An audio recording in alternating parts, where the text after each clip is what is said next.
bienvenue sur Eudine Story. Aujourd'hui, une nouvelle vidéo sur la chaîne avec le Seigneur des Anneaux, les Anneaux de Pouvoir, où je vais revenir sur l'ensemble de la saison 2, non pas épisode par épisode, mais juger la globalité, tout simplement, et aussi un petit peu sur la saison 1 parce que je n'en avais pas parlé sur la chaîne, et là j'ai décidé de le faire.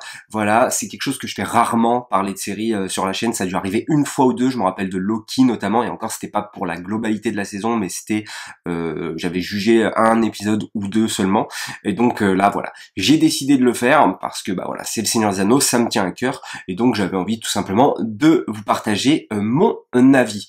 Et je vais revenir rapidement sur la saison 1, une saison 1 que je n'avais pas détestée et dont je n'avais pas non plus compris toutes les critiques, bien que c'est pas une série grandiose et qu'il y a des critiques à faire certes, mais c'était pas non plus catastrophique pour moi, mais bon, c'est vrai que dans un premier temps, ce qui m'avait le plus gêné personnellement, c'est de se détacher de la patte visuelle et de réal et de tout ce qu'il avait mis en place de Peter Jackson. Parce que oui, là, on est sur quelque chose, certes, de totalement différent, qui n'essaye absolument pas de rattacher les wagons avec la saga de Peter Jackson, bien que c'est adapté.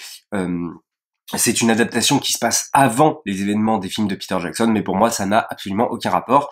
Le problème c'est que quand même on a des personnages qui reviennent comme Galadriel ou encore Elrond, et voilà, moi j'ai grandi avec quand même Cate Blanchett, Galadriel de Cate Blanchett, et donc c'est vrai que c'est difficile de passer outre ces éléments-là, quoi.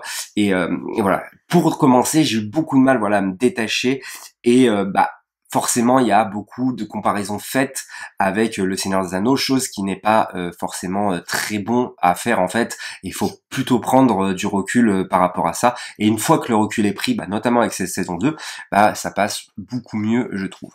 Il y avait quand même beaucoup de problèmes, notamment en termes de rythme et d'enjeux. Je trouve que en termes scénaristiques, les enjeux étaient quand même très très pauvres, et voilà, on s'emmerdait quand même. Il y avait des épisodes interminables qui prenaient énormément de temps pour pas grand chose, je trouve. Et pour finir, il y avait tout l'aspect visuel, les orques, tout ça qui était vraiment pour moi, je trouve, réussi. Ça marchait très très bien. Il y avait Disa et Durin que j'adorais vraiment énormément. Je trouve que c'est des persos vraiment très intéressants à suivre, ainsi que Numénor avec Elendil et Isildur, que là pour le coup j'ai beaucoup aimé, et c'est pour ça que voilà, dans la globalité je trouvais ça pas trop mal, pas détestable non plus, même si il y avait quand même certains défauts avec de grandes faiblesses scénaristiques, je trouve. Voilà, une saison qui avait du mal, je trouve, à décoller tout simplement, et qui plus est en plus essayer de rattacher les wagons à faire des références au Silmarillion ou du coup au Seigneur des Anneaux sans forcément en avoir les droits, ce qui fait que par moment on avait des choses assez maladroites, comme par exemple tout simplement l'explication du Mithril. Alors je ne suis pas un expert du Seigneur des Anneaux, le livre, c'est pour ça que je ne compare pas forcément avec le livre, mais plus avec les films de Peter Jackson. Je l'ai lu qu'une fois, là je suis sur ma deuxième lecture, alors que le Silmarillion, lui, je le maîtrise un petit peu plus, je l'ai lu 3-4 fois. C'est qu'il est d'ailleurs dernièrement, donc c'est quelque chose que je maîtrise un peu plus, et donc quand ils font des références à ce dernier, des fois ça me crispe un petit peu, et des fois je trouve ça plutôt sympathique. Voilà dans sa globalité ce que j'ai pensé de la première saison, et du coup maintenant on va tout de suite passer à la deuxième saison, où je vais revenir tout simplement, on va essayer de faire intrigue par intrigue, puisque c'est comme ça que la série est divisée, où on suit des persos à droite et à gauche.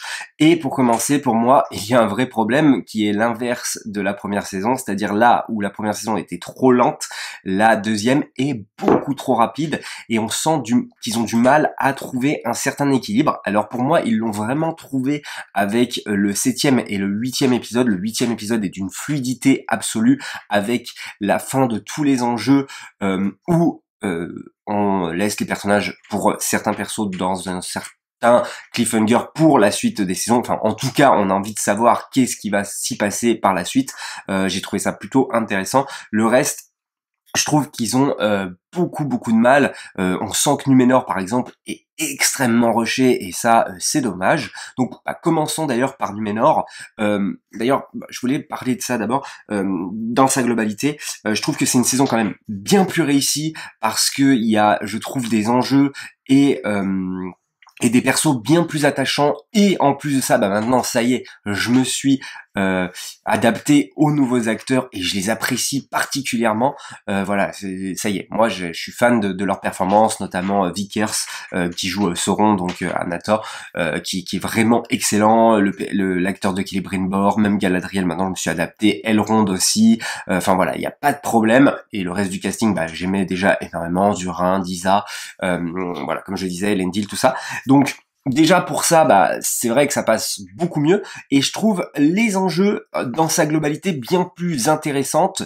Donc pour ça c'est plutôt pas mal. En revanche, ça va beaucoup trop vite, et notamment Numénor. Je vais m'arrêter d'abord là-dessus. C'est que Numénor, avec du coup le règne de Pharazôn, ça va extrêmement vite, c'est assez ambigu, on ne comprend pas trop pourquoi et comment ça arrive, comment il arrive à prendre le dessus. On sent que c'est quelque chose de fortement rushé, alors que c'est dommage, ça devrait être tout l'inverse, ils devraient prendre leur temps, et ce qu'il aurait fallu mettre peut-être un épisode de plus ou deux, c'est pas impossible. Et d'ailleurs ça c'est un reproche que je vais faire aussi à la série, c'est de vouloir absolument entrelacer tous ces persos des uns des autres dans un épisode, au lieu de se concentrer sur un épisode, par exemple Numénor, un épisode les Régions, etc. Moi je pense que c'est bien plus intéressant. Je trouve qu'ils ont beaucoup plus de mal à le faire que par exemple un Game of Thrones qui le faisait très bien, qui passait d'une cité à une autre, ou qu'un Peter Jackson avec le Seigneur des Anneaux qui s'y prêtait bien mieux, où le tout faisait vraiment une quête unique, alors que là on sent que c'est très disparate, et c'est pour ça que pour moi, malgré le fait que ça va trop vite, on a toujours ce problème de rythme par moment, donc c'est assez paradoxal, mais malheureusement c'est comme ça. Donc pour moi il devrait se concentrer vraiment, c'est arrivé un épisode ou deux, mais voilà, quand tu fais un épisode sur Numénor, c'est uniquement Numénor, etc. Et en plus, là, le problème, c'est qu'il y a un vrai problème de temporalité dans sa globalité, c'est-à-dire que les personnages se téléportent et on ne comprend pas en quelle année on est, enfin où on est en termes de temps, comment les choses se déplacent. Je vais prendre n'importe quoi, mais par exemple, Elrond qui se retrouve du coup dans cette bataille dans l'épisode 7, alors qu'il était à Path, et là il arrive en plus avec une armée, avec Gil-galad et tout ça, alors que l'épisode d'avant il est à Path, mais alors qu'est-ce qui justifie qu'est-ce qui a fait qu'il s'est passé tant de temps, qu'est-ce qui s'est passé, et ça ils ont du mal à le retranscrire à l'écran, et c'est vrai que c'est un vrai problème pour moi.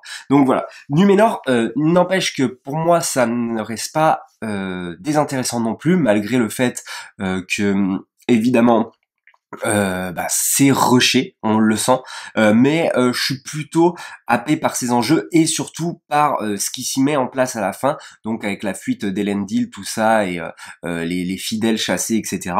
J'ai hâte de voir comment tout ça va se terminer. Donc voilà, c'est quelque chose qui me a particulièrement, et j'ai le bon espoir de voir justement dans la saison 3 un petit peu plus de Numénor que cette saison 2, où tu sens que ça a été vraiment peut-être coupé en montage, mais en tout cas c'est dommage parce que c'est pas désintéressant, mais malheureusement il manque pas mal de scènes. Je m'arrêterai en même temps sur Isildur. Lui aussi j'ai bien aimé, même si lui il ne se passe pas grand chose avec lui, mais le peu de fois qu'on le voit j'ai plutôt apprécié, notamment les scènes où il va rencontrer les Ents femmes aussi d'ailleurs, je les ai trouvées très cool au niveau du design. Enfin moi j'ai vraiment apprécié tout ce côté là, donc pour ça c'était vraiment cool. Je vais enchaîner avec, pour moi, peut-être le meilleur arc scénaristique, même si moi ce n'est pas mon préféré. Ça va être tout ce qui va se passer entre Celebrimbor et Anator et Sauron, donc à savoir la création des anneaux de pouvoir, qui là va vraiment être excellent tant par le jeu d'acteur de Celebrimbor que par le jeu d'acteur de Sauron, et puis bah tout simplement les deux qui se donnent la réplique, c'est juste magique, et bah tout ce jeu de manipulation qui marche pour le coup très très bien, notamment avec cet épisode 7 où Celebrimbor va bah, enfin voir qu'il est manipulé de par le biais de la bougie qui fait que qui ne s'éteint jamais, les braises, etc. Donc j'ai trouvé ça très très intéressant avec la souris, tout ça. Franchement, ça c'était vachement cool pour le coup. Pour moi, c'est vraiment le haut du panier, en tout cas pour en termes scénaristiques. La seconde, et pour moi la préférée, ça va être Disa et Durin, que j'adore depuis le début, de toute façon depuis la première saison. Je trouve que Khazad-dûm est très très bien retranscrit à l'écran et que les nains sont super dans cette série. J'adore les suivre, j'adore cette relation père-fils avec ce père qui va bah, tout simplement se faire manipuler hein, par cet anneau. Lui va complètement tomber dedans, et cette fin que j'ai adoré avec Durin, du coup le père qui va se sacrifier et peut-être donner un petit peu plus de temps, on verra par la suite, aux nains tout simplement de Khazad-dûm pour faire face à cette menace qui est le Balrog. D'ailleurs le Balrog est super bien fait. Encore une fois, hein, je trouve que cette série c'est vraiment une claque visuelle, et c'est pour ça que moi personnellement je n'ai pas décoché non plus, c'est-à-dire que la saison 1 m'avait énormément plu visuellement, là encore. Donc voilà. Alors attention, j'entends dire certains que c'est filmé comme Peter Jackson. Ce n'est pas parce que c'est filmé comme Peter Jackson que c'est Peter Jackson. Comme on dit, toujours imité mais jamais égalé. Et donc attention quand même à ce que vous dites là-dessus, je trouve. Oui, certes, par moments, il y a des plans, notamment aériens, qui rappellent la façon de filmer de Peter Jackson, mais ce n'est pas quand même Peter Jackson malgré tout. Notamment cette force qu'il a de filmer les maquettes, je trouve. D'ailleurs, cette bataille, je l'ai trouvée sympa, mais pas à la hauteur justement de ce qu'avaient été les batailles dans les films de Peter Jackson qui ont lieu 20 ans avant, quoi. Donc quand même c'est quand même assez décevant, même si c'est assez bien fait, je trouve que c'est pas à la hauteur, et j'ai pas passé un mauvais moment. Bah parlons justement du personnage d'Arda, il me semble.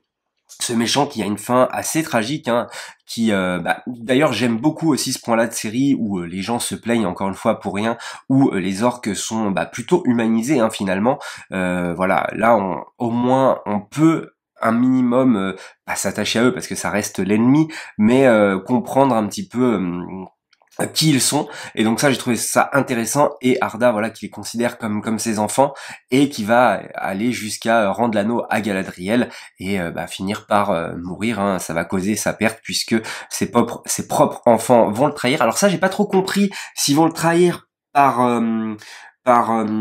comment dire, par loyauté envers Sauron, ou si Sauron c'est encore une énième manipulation de Sauron. Donc ça j'ai pas trop saisi, mais en tout cas j'ai trouvé ça vraiment stylé.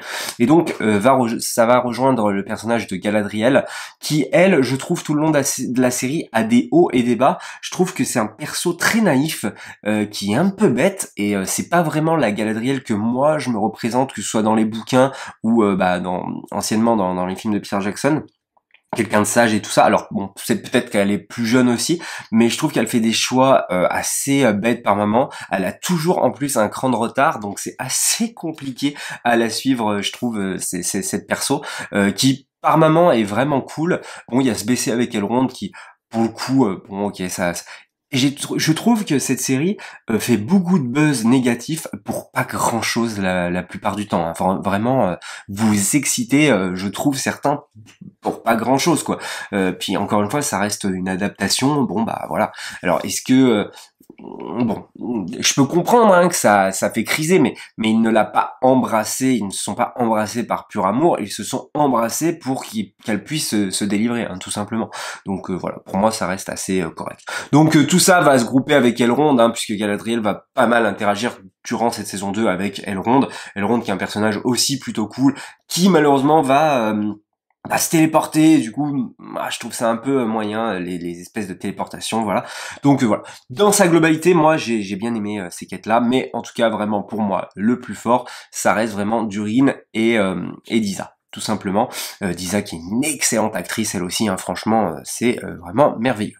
Et pour finir, je vais parler de la quête, enfin du scénario qui m'intéresse le moins depuis le départ, et d'ailleurs qui faisait un peu écho à celui de la première saison avec le personnage du coup de Anator, Vicars, est-ce qu'il est Sauron ou pas.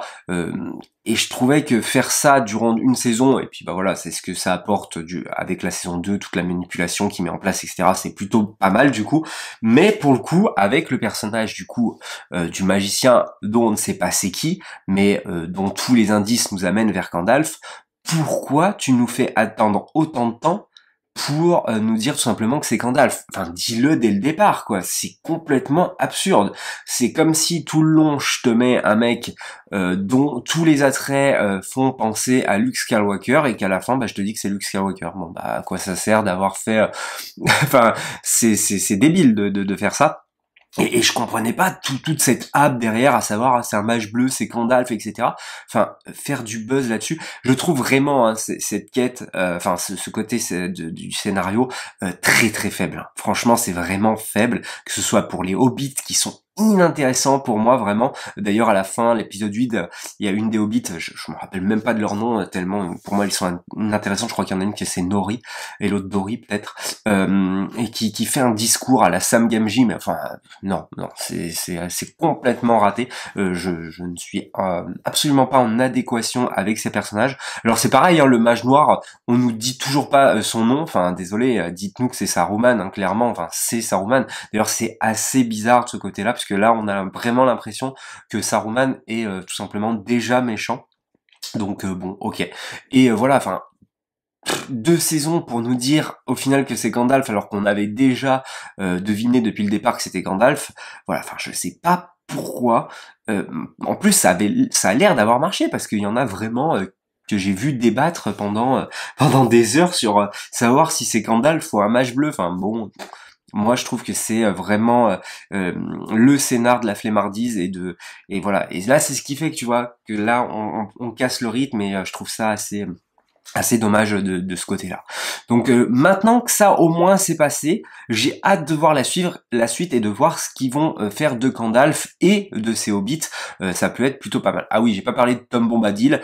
Bon, qui est là moi, c'est pas un perso qui me a plus que ça. Je comprends absolument pourquoi Peter Jackson l'avait supprimé tout simplement de la communauté de l'anneau. Je parle plus par rapport au livre, puisque là ça suit même pas le bouquin. Hein.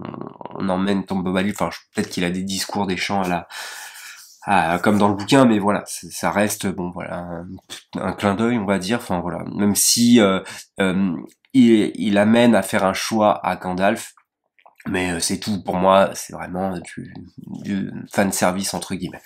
Donc voilà pour sa globalité.